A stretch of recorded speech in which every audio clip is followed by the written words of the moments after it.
Hello and welcome to episode 62 of AFC FYLDE Still We Rise here on Football Manager 2020. Today's episode is our traditional end of season wrap up where we look at all the champions in their respective leagues and other happenings and events going on in the Still We Rise universe. We are here in June 2022, so the 2021-22 season has just concluded. And as you can see, the Sky Bet League One transfer window has now opened.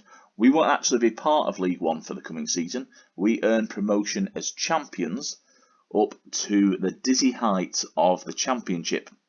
And just to show you how good the local press are, FYLDE are linked with Makyle and Doji, Jonathan Rowe and Shay Facey. None of which I have shown any interest in whatsoever. There you go. Other events that are happening. James Montgomery, our goalkeeper, has demanded a transfer. He wants out because he was dropped following a really poor performance against Crewe. This was back in January. Longer suffering viewers may remember that he was beaten at his near post 3 times in one game. As a result, the following game, we brought in our youngster Rocco Reese, who pretty much has kept the shirt, as you can see, through the season, right up until the end. Speaking of which, the last time you were here was the 3-0 win against Ipswich, an amazing performance, especially in the first half, with goals thanks to Albert Odoma, Alex Whitmore, and then Adam Rooney, meant that we were 3-0 up by the break and we never looked back afterwards. We then beat Wigan 2-0 away at the DW Stadium. Sheldon Green gave our young striker a few minutes and Paul Gallagher with the penalty just after the half hour. That was all she wrote for the goals there. We then played 2 home games. First of all, we lost against Shrewsbury. Chris Martin with the penalty in the first half, and then Easton Hughes in the second half. Jamie Proctor did break, I think it's a 12-game goal-scoring drought by getting one very late in the day, and that was celebrated, despite the result, by myself, I can tell you. We then ended the season with a 1-1 draw. Danny Bath for Oxford United and Tommy Elphick in injury time, securing a point.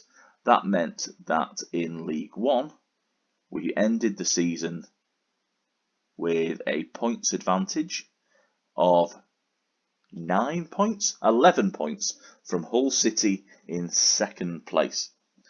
A very good end of season run. So Montgomery, however, is unhappy. Despite receiving a medal, he has demanded the transfer and I have agreed. So he's on his way out. Joining him will be the trio of Albert Odoma, Aaron Lennon and Andy Taylor. They have all retired from active competition.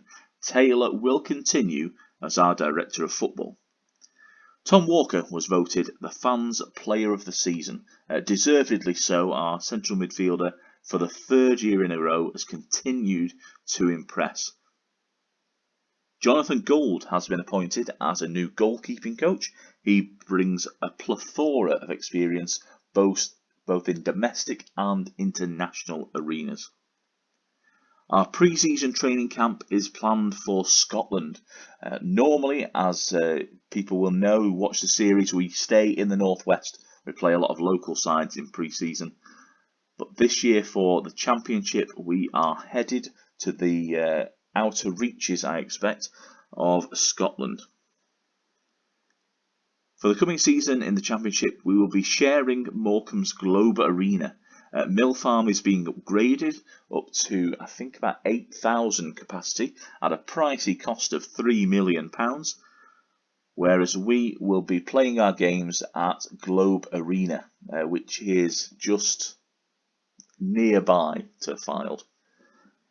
I'm surprised it's not Blackpool, to be honest. That's just down the road.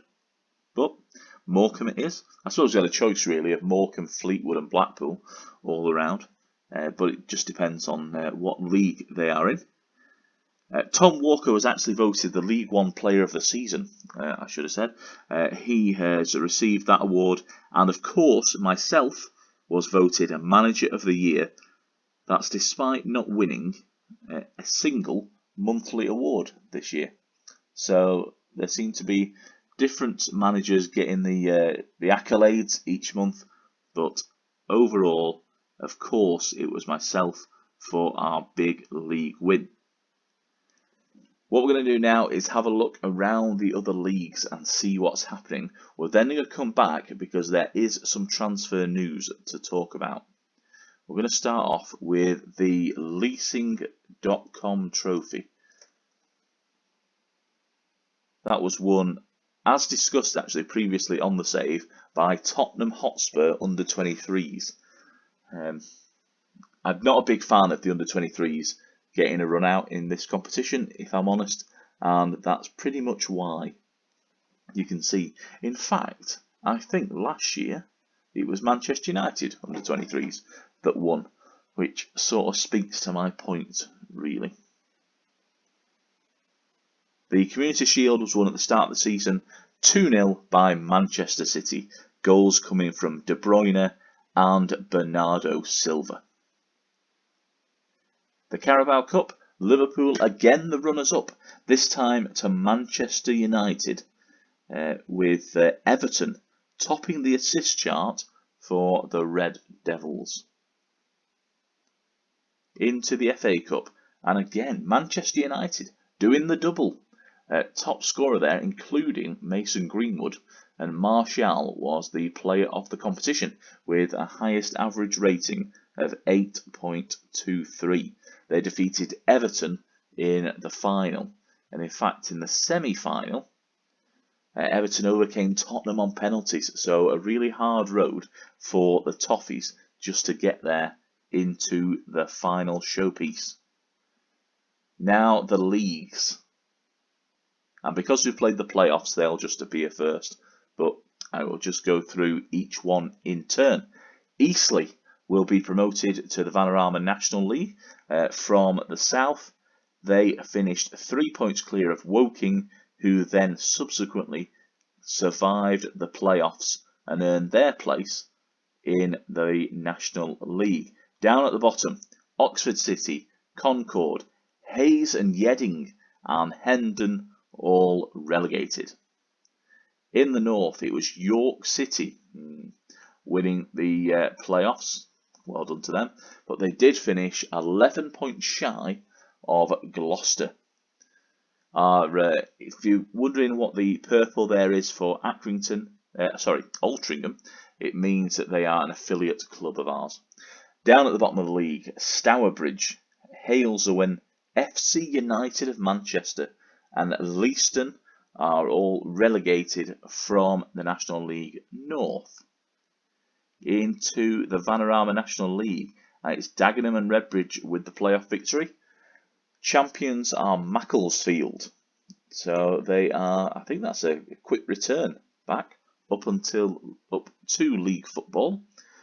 Other clubs that I always look out for, the likes of Stockport and Harrogate, there they are, 15th and 16th. Chorley relegated, 41 points, just 3 shy of Dartford. Havant Waterlooville, deservedly so. Kidderminster and Dover, the other players to go down. Dartford and Southport, both narrowly surviving relegation there. In League 2, Colchester, Walsall and Oldham all promoted automatically. And then Crawley, the 7th place team, managed to get through the playoffs and get up into League 1. Down at the bottom, the 2 teams relegated to the Vanarama National League are Carlisle and Barnet.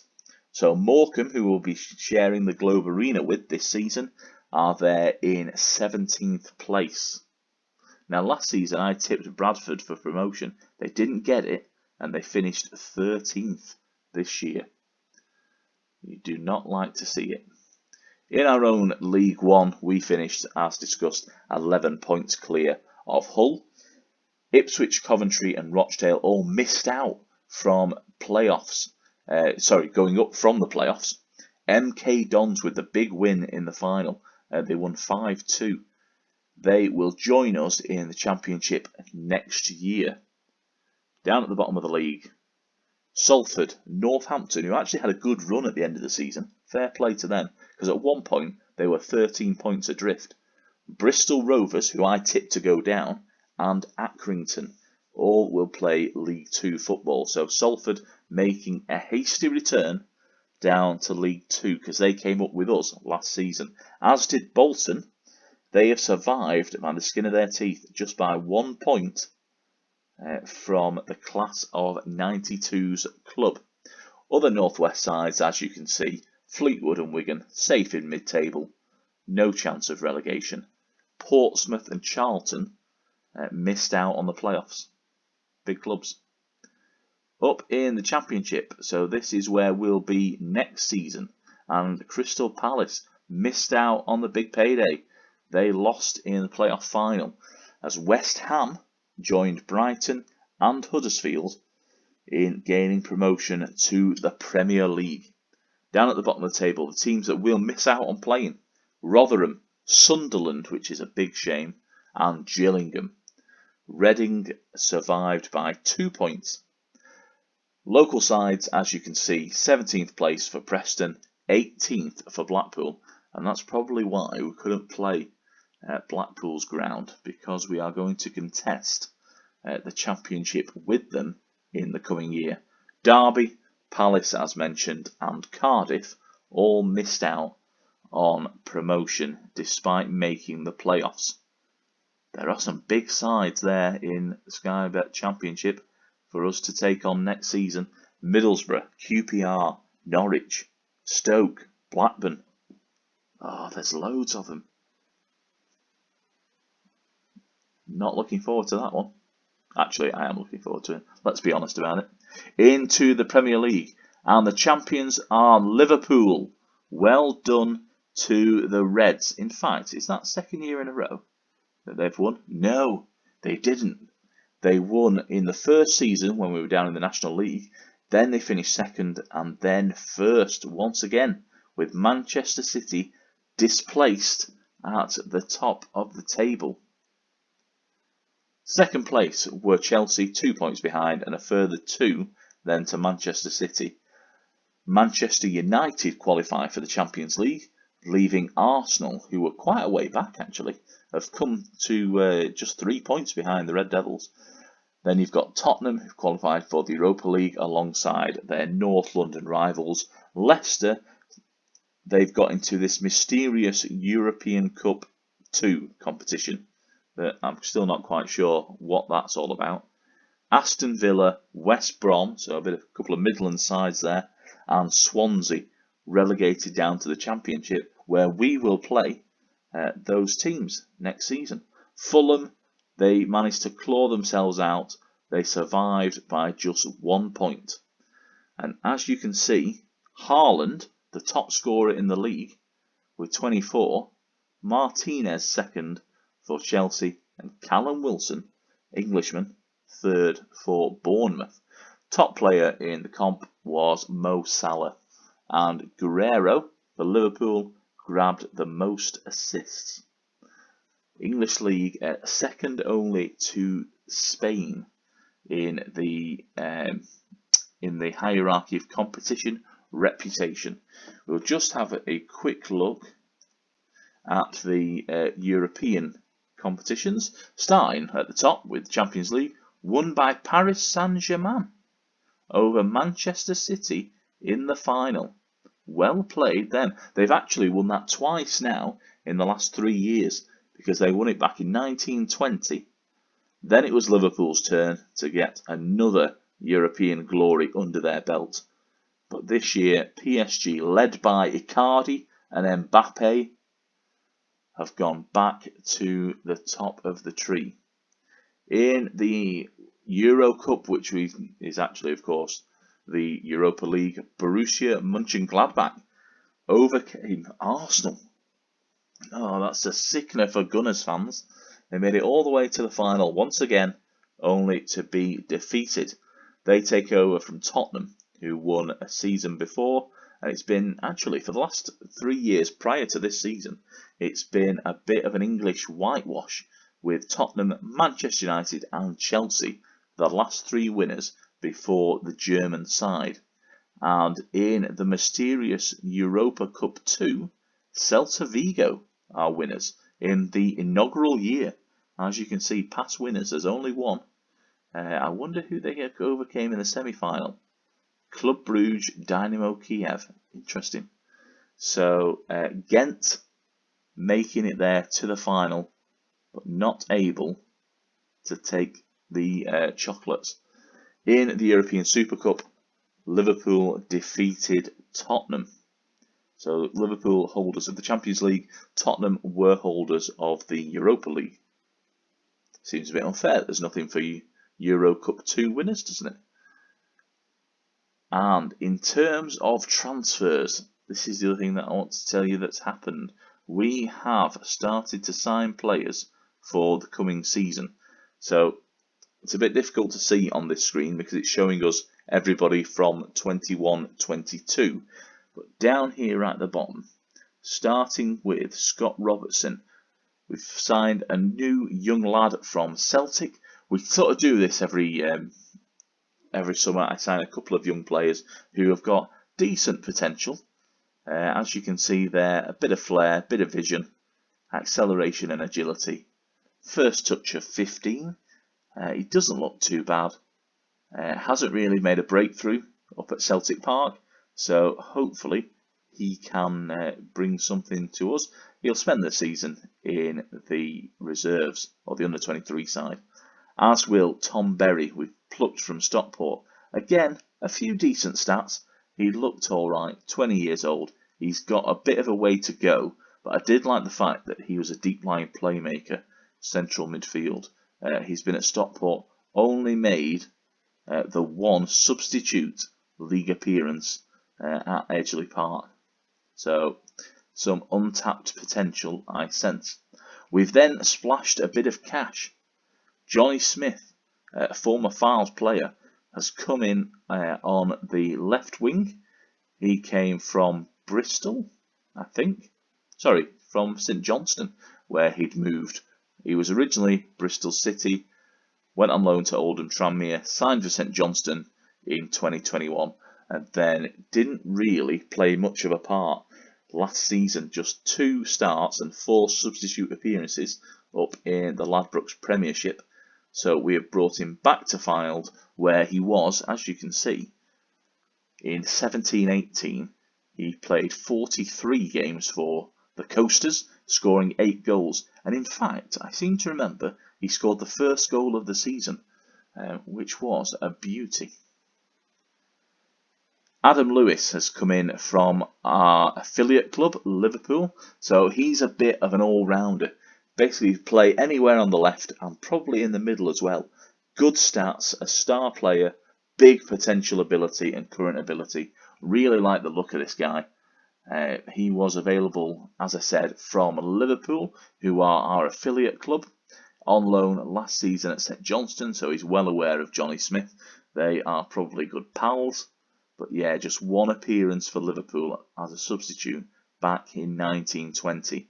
I think he's going to be a big player for us, as will be our first really senior signing. This is Barry Douglas. Now, he's a left back, which will mean that probably Adam Lewis will play in the middle of the park, but his stats look good, he's experienced. This is exactly the type of player that we're going to need for the coming season in the Championship. As you can see, he spent the last 4 years in the Championship with QPR, Leeds and Wolves, all of whom have paid decent money for him. So I think when the game started, or when we started this, he had just signed for Leeds in 18-19. So, no, he was a season in. We started in 1920. So he had been there for a year already. He's the type of player that we're going to need. We're going to make, again, it's that step up. We've gone from the National League. We got away with it in League 2. Then in League 1, we had to bring in better players. The likes of Paul Gallagher, Adam Rooney came in. Tommy Elphick at the back.